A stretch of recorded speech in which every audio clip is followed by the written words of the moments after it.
திருச்சி மாவட்டம் முசிறி அருகே மின்சாரம் தாக்கி இறந்த கூலி தொழிலாளியை மாரடைப்பால் இறந்ததாக வாட்ஸ்அப்பில் தகவல் பரவியதாக கூறி சடலத்துடன் உறவினர்கள் போராட்டத்தில் ஈடுபட்ட சம்பவம் பரபரப்பை ஏற்படுத்தியுள்ளது.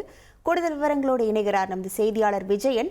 வணக்கம் விஜயன், உறவினர்கள் என்ன கோரிக்கையை முன்வைத்தார்கள்? முழு விவரங்கள்.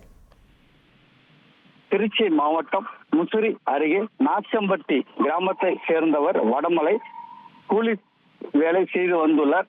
இவர் நேற்று மணச்சநல்லூர் அருகே உள்ள திருகாம்பூர் பெருவள வாய்க்கால் அருகே கூலி வேலைக்கு சென்ற இடத்தில் எதிர்பாராத விதமாக மின் கம்பி அறுந்து விழுந்ததில் மின்சாரம் தாக்கி சம்பவ இடத்திலேயே உயிரிழந்தார். இவரது உடலை வாத்தலை போலீசார் மீட்டு ஸ்ரீரங்கம் அரசு மருத்துவமனையில் பிரேத பரிசோதனை செய்தனர். இந்த நிலையில் ஊர் முக்கியஸ்தர்கள் இவரது உடலை பெற்று வந்துள்ளனர்.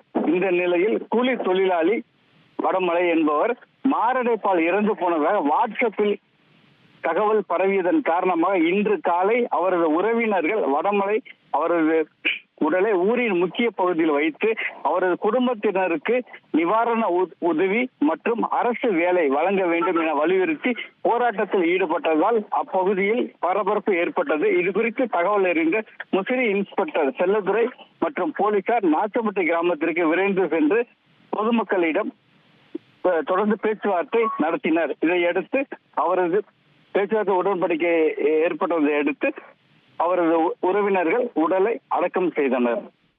உங்கள் விவரங்களுக்கு நன்றி விஜயன். ட்ரெண்ட ஃப்ரெண்ட் ஆக்கிக்கோங்க.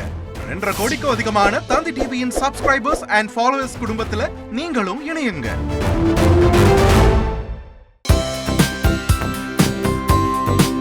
தந்தி டிவியை உங்கள் கேபிள் டிவி ஆபரேட்டரிடம் இலவசமாக கேட்டு பெறுங்கள்.